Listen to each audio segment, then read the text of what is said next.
Hi, everyone. As a team, we've been involved in Islamic finance now for well over a decade.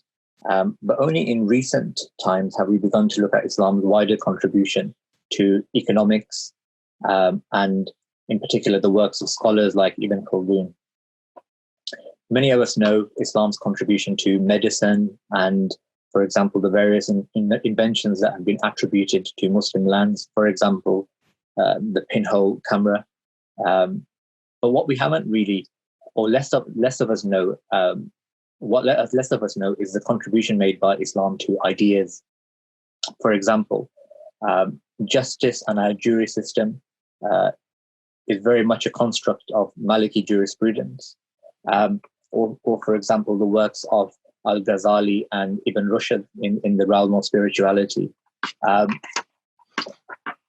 Today, what we're going to explore is Islam's contribution to modern economics. Our guest is Dr. Benedikt Koehler. Dr. Benedikt is a fellow of economics and religion at the Institute of Economic Affairs in London. Dr. Koehler studies how religion shapes the way believers act in business and economics. If I can hand over the floor to Benedikt. The format of the event is Benedikt will speak for approximately 30 minutes, and then hopefully we'll have time for a few questions. Benedikt, the floor is yours. Well, thank you very much, Mohammed, and thank you for persisting with this initiative. This would not have happened if, Mohammed, if you hadn't invited me to Birmingham, and I'm sorry I'm not there myself, but I'm now using this magic carpet to get through cyberspace and talk to you. I'd like to talk for about 30 minutes, and I'd like to touch on 5 different points. The first one is, why am I interested in this particular topic of Islamic economics? Well, Mohammed already alluded to the fact my main interest in history is history of ideas, and there in that area in particular, history of ideas in economics. And that got me to my interest in the history of economics as has been shaped by religion. Because before there were professional economists, before we had people who referred to themselves by that name, people already were involved in business and economics, and they needed somebody to guide them. So who would they turn to? And that's why I got interested in the main Abrahamic religions, because Moses, Jesus, and Muhammad were approached by their adherents, asking them for advice how to handle themselves in business matters and in economic affairs. So that's what they did. And let me just contrast first. This gets me to my point why Islam is so important, because Moses, Jesus, and Muhammad approached business in entirely different ways. And Muhammad's way was not only different, it was unique and was a game changer for economics generally. And that's why Islamic economics is of such persisting interest to anybody who's interested in economics as well as in history of ideas. So this talk is not about Moses and Jesus, but let's just have a bullet point on either. Moses came from an aristocratic family. He grew up, had the upbringing of a prince. And in the books of Moses, you'll find many guidelines for doing business and for property rights. And all of those guidelines, almost exclusively, are about agriculture and shepherding. The the Mosaic society was agricultural and pastoral. Now I'm fast forwarding by over a millennium to Jesus. Jesus did not grow up in a princely home, quite the opposite. He grew up in the household of a carpenter. The world of business that he experienced when he was growing up as a teenager and as a young man was the world of someone who was involved in carpentry and is an artisan, not in the world of expanding business or investment. Now I'm fast forwarding again by another half a millennium and a bit, and I get to Muhammad. His family background was completely different from that of Moses and of Jesus, because his family background was in a mercantile culture, and his ancestry and his immediate parents and his cousins, they were involved in trade. So if you compare Moses, Jesus, and Muhammad, they had a completely different outlook from where they had grown up, looking out on economics and business. So I'm now getting to my second point. Now, what kind of attitudes were there in the world, in the Mecca and in the Arabian Peninsula where Muhammad grew up? You might say, well, they probably didn't have very sophisticated ideas because they were on the fringe of the world cultures and of the world empires. But in fact, the opposite is the case. It's easy to assume that a highly developed political organization will have a highly developed economy. That is not the case. Just think of the Soviet Union. But looking back to antiquity, look at the Roman Empire. The Romans, if there was anything Romans were good at, it was organizing, and it was in expanding their empire. But look at Roman trade, it was almost exclusively within their empire. Now let's contrast that with Mecca and the Arabic Peninsula. Arabs did not have an empire, but they had world trade. In fact, Arabs were inventors of world trade.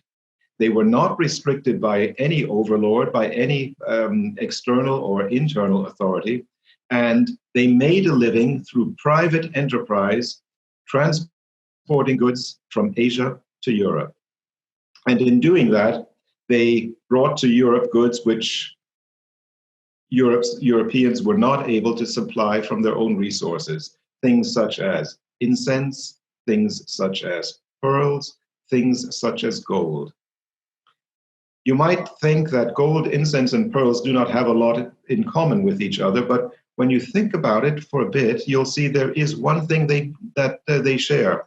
They're high value, and they are low volume, and they have high margins. And this is why Arabs, over time, as would anybody, recognized this is where we can make a living, and this is what they expanded. And by doing that, they did something that the Romans did not achieve and that the ancient Greeks and Persians did not achieve. They connected Asia and Europe, doing that via trade. There's one word that describes what an entrepreneur does. It's taking risk. A sophisticated, highly developed ancient culture like Greece or Rome did not have a word for risk. There were Roman words for danger, Roman words for luck, Roman words, I think there's also one for bad luck, but there's one in ancient Greek for picking the right moment, so that they had a sense that not every unit of time is like every other, but they did not have a word for risk. The word risk is Arabic. It comes from it has many connotations in Arabic. It appears in the Quran in many places. Muhammad he didn't coin the term, but risk means something that lies in the future, which could either be a blessing or maybe not. It could be a rainfall which brings a great harvest, or it could be a flood which destroys the harvest. It contains the notion that we have with risk. So Arabs knew about risk, Muhammad knew about risk, and Muhammad came from a family of caravan merchants. As you probably know of his life story, his father was a caravan merchant. He was orphaned as a child. He was then raised by his grandfather, who was a caravan merchant, and after he died, by his uncle, Abu Talib, who was a caravan merchant. They were all caravan merchants, and that was what Muhammad was trained up to be doing to make his own living. And to do that, this now gets me to having spoken as the second point about how the Arabs were different from, for example, Romans, gets me to the third point. What were those in that commercial culture, in that Arabic commercial world? What is it? What were the things that they did that were new and that were different? So I just mentioned that Muhammad grew up in a family of caravan merchants. And when he wanted to get set up in business, he needed an investor. Now, a caravan is organized in an entirely different way from a farm. A farm is something that anybody can start up. and can gradually expand. A farm has good harvests and sometimes maybe not, but the farm is still there. A caravan is completely different. A caravan, when it sets out, already needs to have the goods it wishes to sell at its point of destination. So it takes some vertical integration, backward vertical integration to prep for the departure. To do that, goods need to be assembled, need to be brought together. That means to get those goods before you sell them and before you can before you get the sales proceeds, you need somebody to invest. A caravan also has a different kind of risk from a farm. A farm, unless it's washed away in a flood, will be there from one year to the next. A caravan has two risks. First, the business risk. You have to take your goods abroad and you have to find a customer who pays up. Secondly, the transport risk. And those two risks can aggregate to something that a farmer usually does not experience. It means total loss. So the risk-reward ratio in a caravan is completely different from the risk-reward ratio in a farm.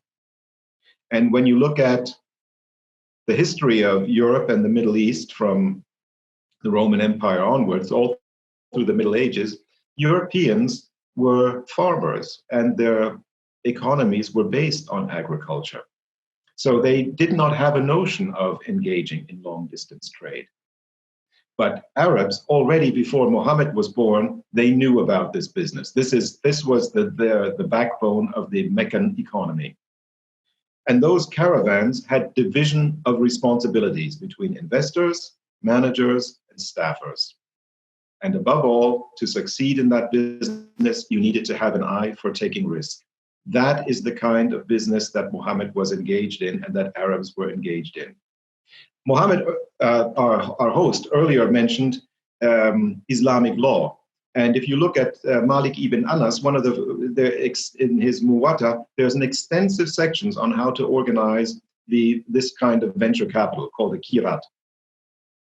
And the kirat has that division between the investor, the manager, the staffer, and also has guidelines for bonus regulations on when to pay a bonus and when not, and what the bonus should be.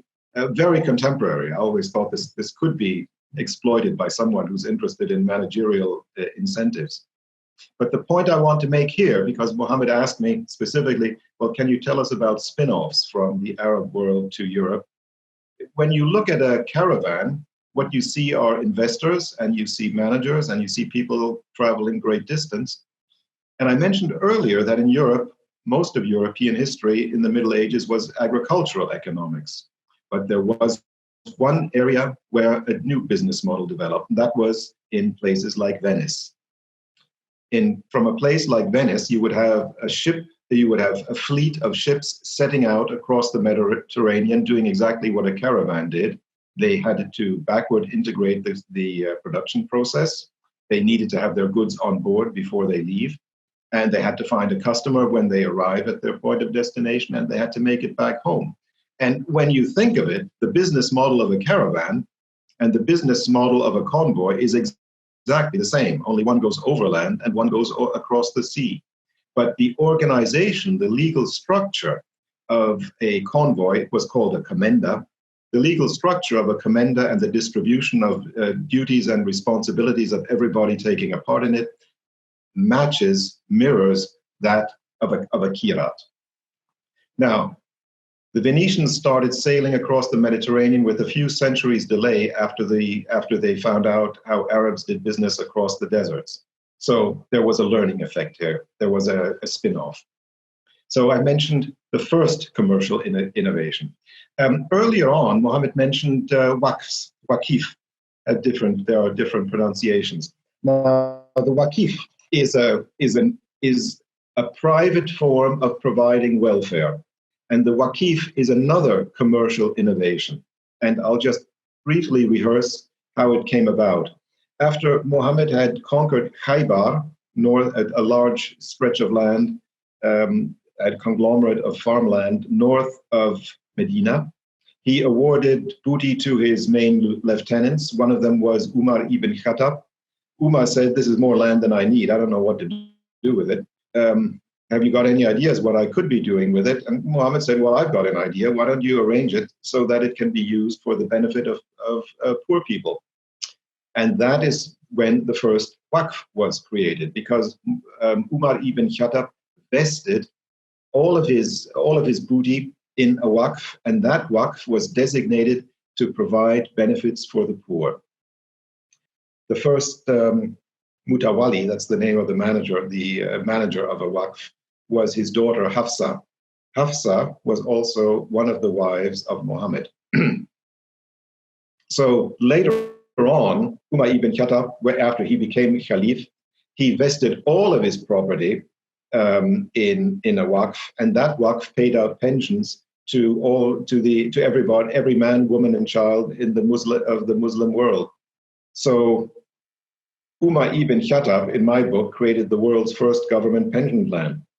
And that came out of, in a very, very short time, of creative economic innovation, in a very short time between the latter years of Muhammad's tenure in Medina and the years of Umar ibn Khattab's caliphate.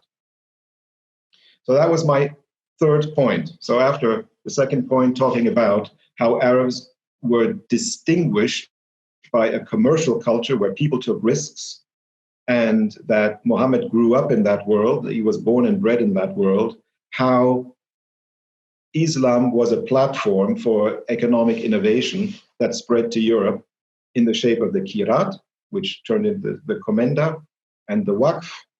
Oh, I haven't yet mentioned how that came to Europe. Well, the Waqf went on and became a very successful form of philanthropy in the Muslim world. And by the time of the Crusades, there were many multinational organizations of Europeans in Palestine and elsewhere in the Muslim world. And they saw what Muslims were doing. And two of these organizations were the Franciscan Friars and the Knights Templar. And in the 1200s, in the 13th century in England, you have something which looks like a Waqf. It's the common law trust. You have somebody vesting assets, handing it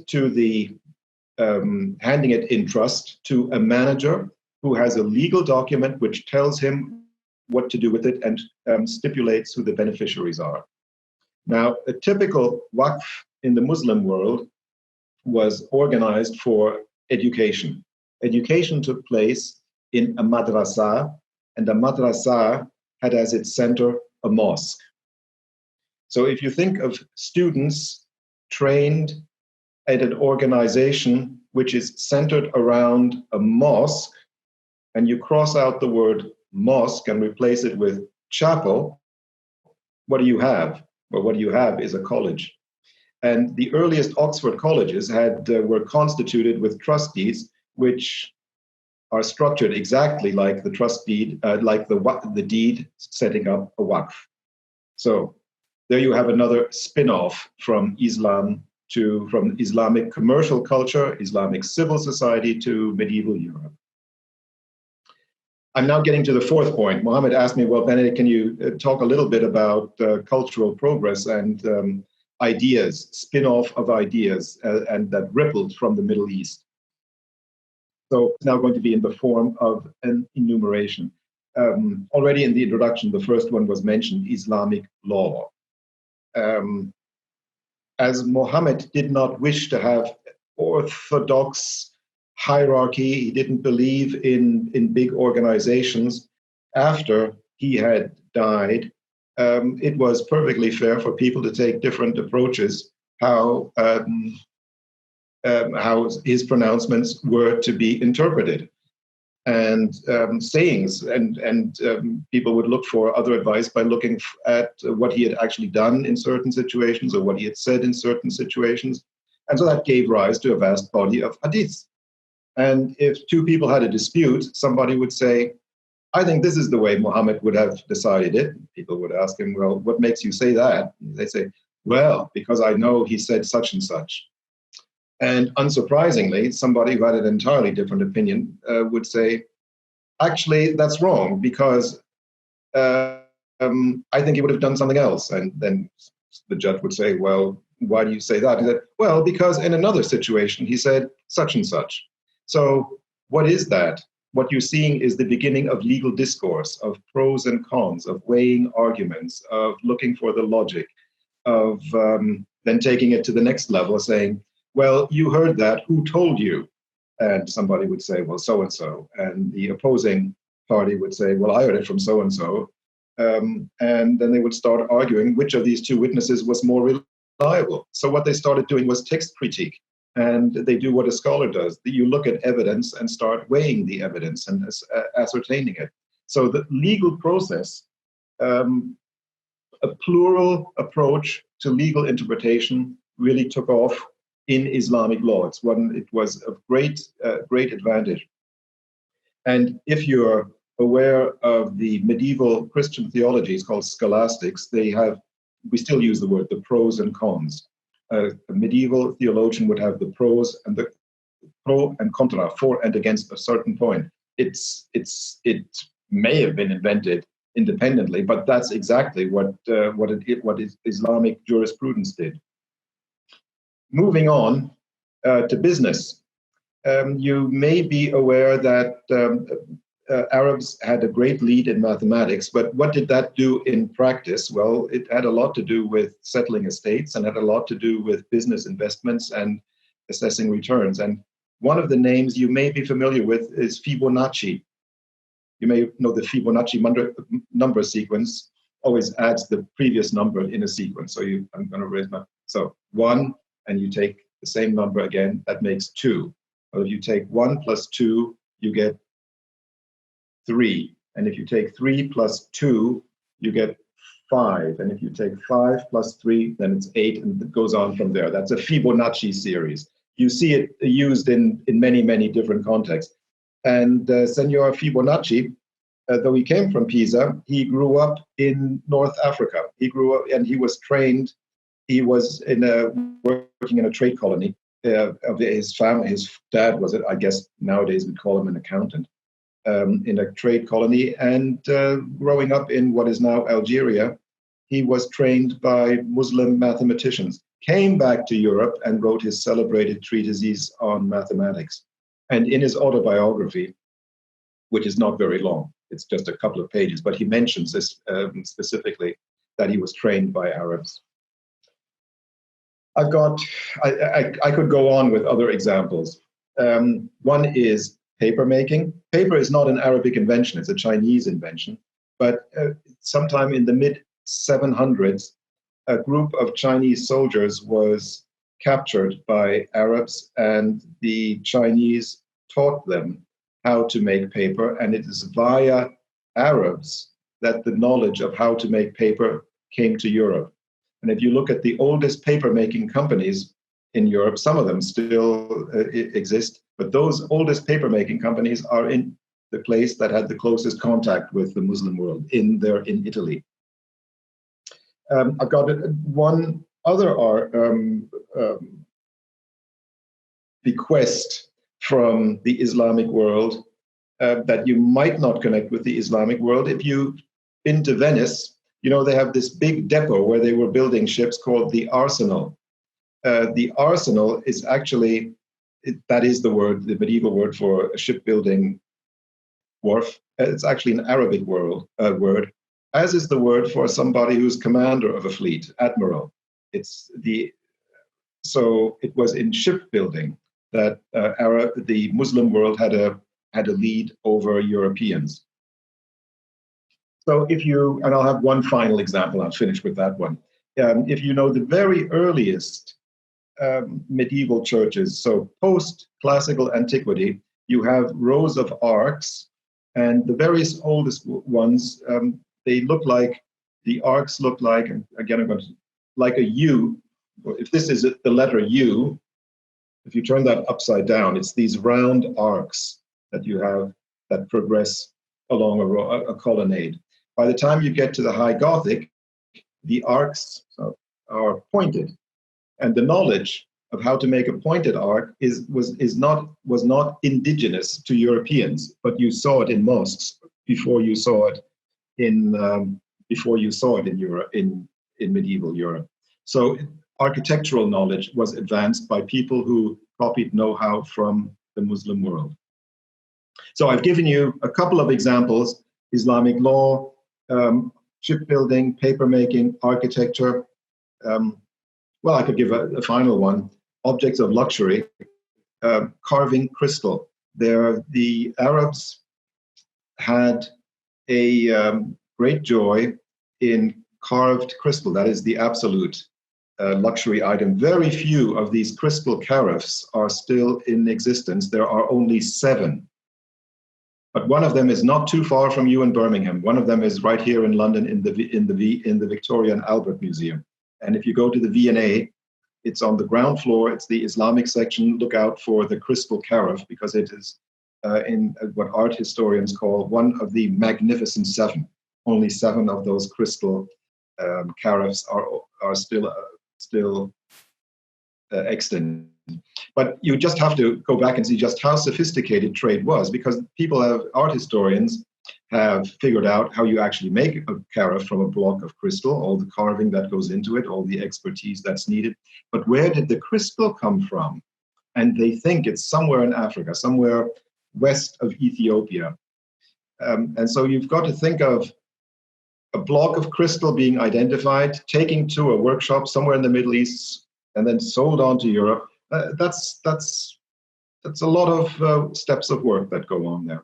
Okay, but that's enough now for individual example. And I will close with a reference to someone who, in my view, was a great economic policy maker, but it doesn't really get credit for that. The name Saladin. Now, Saladin is mainly known because he was the warrior who, there was a great battle where he defeated crusaders, and that's his claim to fame. I just feel, well, lots of people have fought battles, and they've been going on for quite a long time, and mostly they're inconclusive because very soon there's another one. Why is Saladin remembered? What makes Saladin such a standout figure?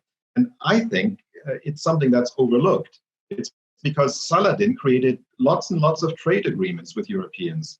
And after peace had been struck in the Middle East, there were several dozen I call them offshore trade centers. There were several European trade colonies, especially in Egypt, where Saladin resided, as well as in other places in the Middle East, but mainly in Egypt. This was the high point of East-West trade, of European Islamic trade. And Saladin created what I'd like to refer to as a period of a Mediterranean single market, where Venetians and Egyptians were in active contact with each other, and where there were boats traveling across the Mediterranean in both directions, creating trade, luxury, and improving everybody's standard of living. So I've really come to the end. What I tried to do was make 5 points. One was in the history of ideas, comparing Moses to Jesus to Muhammad and their background. Secondly, explaining that the Arabs had a different approach to business than, for example, the Romans, because they traded everywhere, unlike the Romans who traded back home, whatever they regarded as home. I mentioned that Arabs already had a notion of risk before Muhammad was born, but that's what he grew up with. I mentioned a commercial organization in the form of Kirat, which is really a venture capital company. I mentioned the Waqf, a form of private sector philanthropy. And then I went on to the spin-offs from the Islamic world to Europe: business mathematics, architecture, shipbuilding, and finally mentioned the underestimated Saladin, who could do with a bit more attention about his achievements other than those achievements on the battlefield. Oh, thank you. Thank you, Benedikt. That was enlightening. I'd like to open up the floor for some questions. We've got time for a couple of questions. I'll ask one to start. In the context of Brexit, we've heard a lot about free trade, and in that discourse, there have been many references to Adam Smith and the Wealth of Nations, and some of the sort of core economic principles that really underpin Western economics. Do you mind saying a few words about Ibn Khaldun and how some of those ideas perhaps were established perhaps earlier than even Adam Smith? Well, Ibn Khaldun, I love his book, the Muqaddimah is the one that's been translated into English. I always feel a little sad that Ibn Khaldun, there are two things about Ibn Khaldun that make me sad. Firstly, though the Muqaddimah is translated into English, the majority of Ibn Khaldun's work is not translated into English. If you don't read Arabic, you need to know another modern language. So some of his work is in French, some is in Italian, but there is some translated into English, but still much is missing. But the second thing about Ibn Khaldun is that he did have a great approach to an understanding of markets, especially about market regulation. This is a big topic whether you're a reader of The Guardian or the Daily Telegraph or the Financial Times, market regulation is something which is quite current across the entire spectrum of economist interests. And people who would write a lot about market regulation were the medieval Islamic economists, including Ibn Khaldun, who wrote about market regulation and about the importance of market regulation enforcing integrity of all market participants and pointing out, and this is different from what we read nowadays about approaches to market regulation, where we see them as a kind of a necessary evil. You don't really want them around. Ibn Khaldun didn't see it that way, but he said the appointment of the market regulator, the mutazib, is in the bottom line, in the final analysis, it's a religious office, and he should be appointed by the highest authorities. It should be appointed by the Khalif. So he appreciated market regulation and market structuring as a prime objective of economists. This is not, and for us in the Western world or in economics, even until very recently, this was a very new insight. You could be a regulatory economist now. It's cutting edge. It has been for the last 50, 60 years. But until then, regulation economics as a field in economics hardly existed. So Ibn Khaldun is a very important person. I'd say a third thing, that he's the standout amongst medieval Arabic economists, but he's by no means the only one. This does not diminish his achievement, but there are many others around him and who came before him who are not remembered, who are hardly known at all. Ibn Khaldun, he moved around from place to place. He died in Egypt. He had a student named Makrizi. If you want to read the words of Makrizi, you'll be hard-pressed if you're looking for them in English. You need to, I think more of his work has been translated into French than into English. And until he's translated into English, you will probably find very few people finding out about him, but there's a lot to be learned from them. Makrizi also wrote about market regulation. Hizba, I think, if I remember correctly, is the term. These are very, very long books. Now, the market regulator was a key person in not only in Arabic commerce, but also in Arabic society. Muslim commerce expanded urbanization. Islamic cities were a multiple in size of European cities. Just to give an example, Baghdad may have had a population of 1 million people already in the 10th century. I don't know how you estimate that, but it must have been many, many hundreds of thousands. But a city like London would have maybe several 10,000, if that. London in the 10th century, I don't think it had more than 20,000 population, higher than 20,000, if that much. So the mutazib, who was the market regulator, also acted as what nowadays we would call the Lord Mayor. And as such, he represented civic society towards the highest authorities, towards the caliphs and the sultans. So that's my bit on Ibn Khaldun. Thank you. Nick? There were two things that I was interested in. One was, in your discussion about trading, you didn't mention the Phoenicians who made it from Beirut to Cornwall, really before Muhammad, frankly, and were also clearly traders. And the other were the Vikings, who I think in terms of shipbuilding, building a boat that could go from Norway to North America, was at least as good as the Venetians. And it's just the other sort of influences that come in, other than the Mediterranean influences on trade, and also the monastery approach, that the level of monasteries in the West, particularly Ireland, north of England, and England generally, they were quite strong traders. I appreciate they were agricultural, but I think St. Bernard probably had a slightly wider view than just agriculture.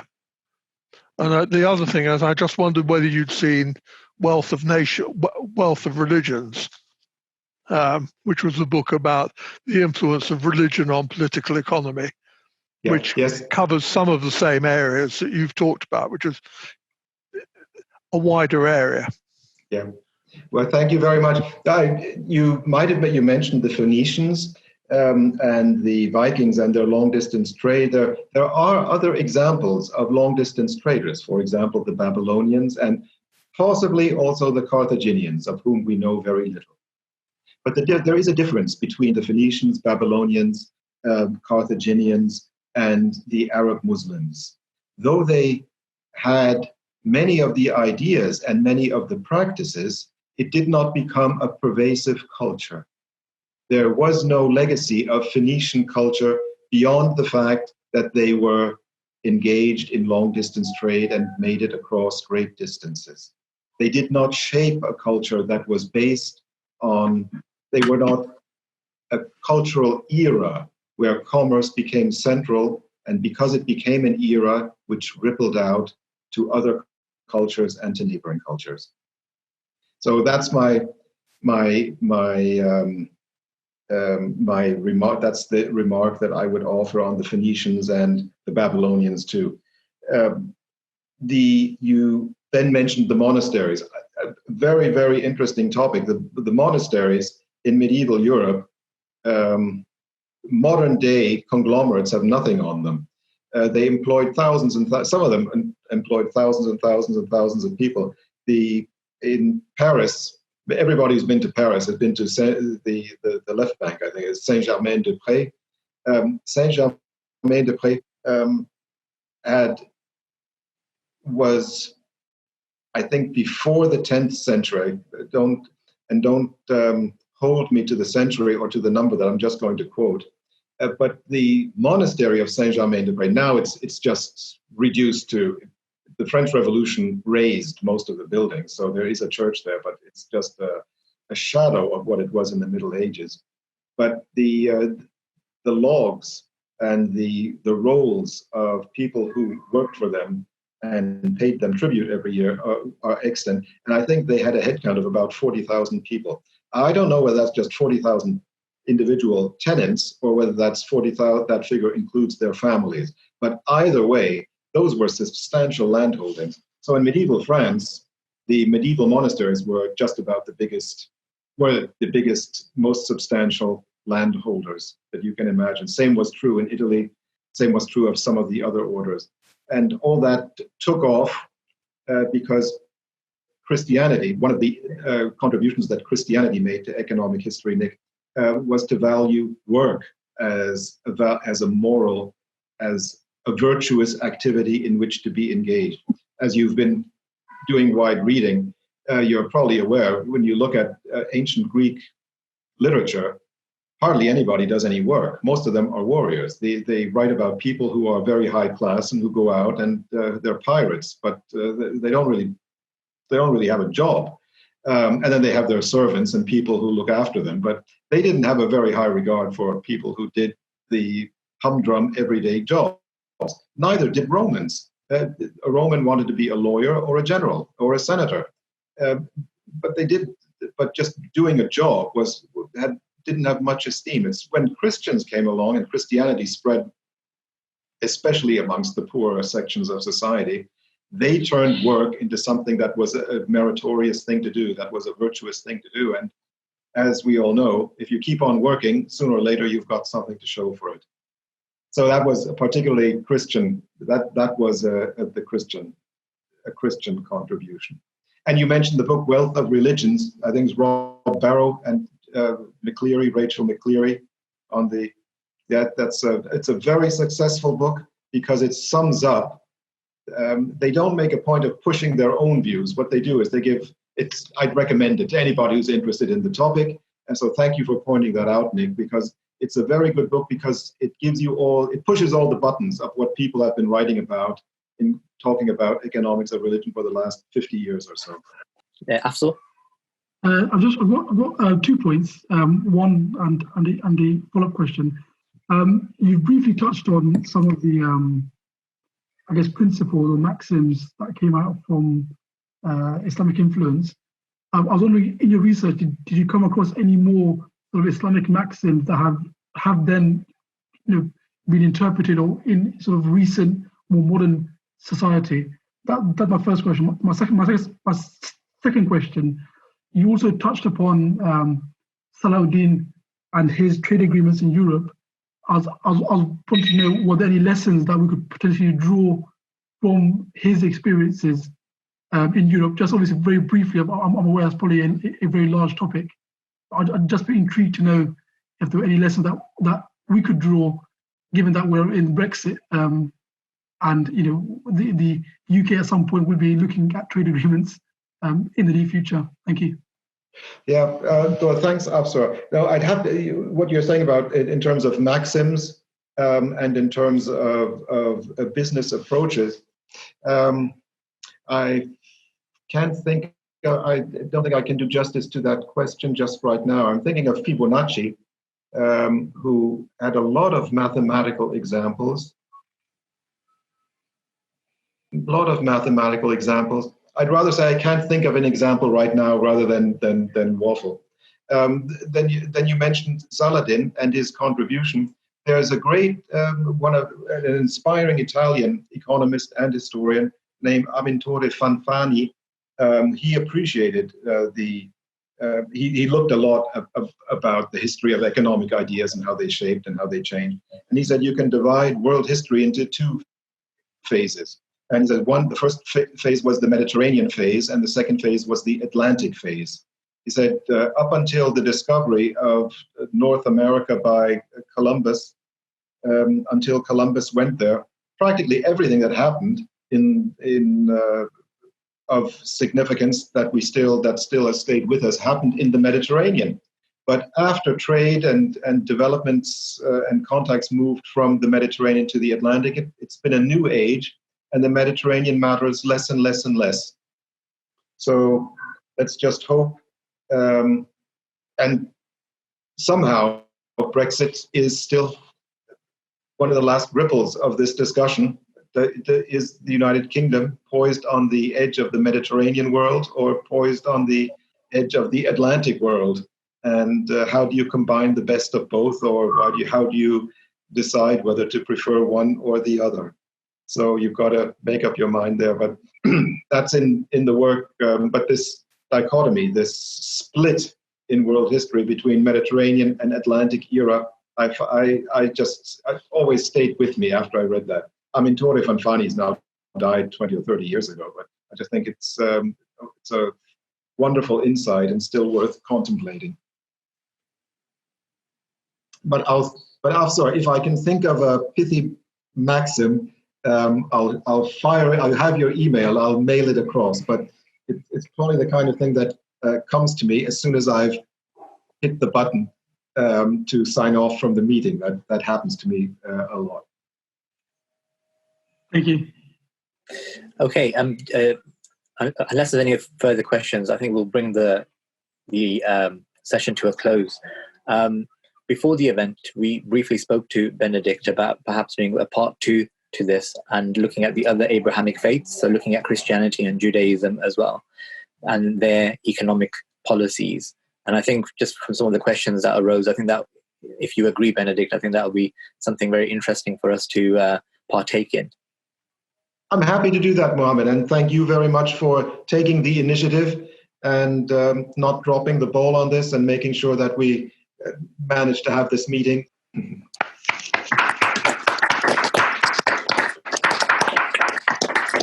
Benedikt, thank you. Thank you very much, everyone, and thank you, Benedikt. Thank you. Thank you. Everybody. Bye-bye. Goodbye. Bye.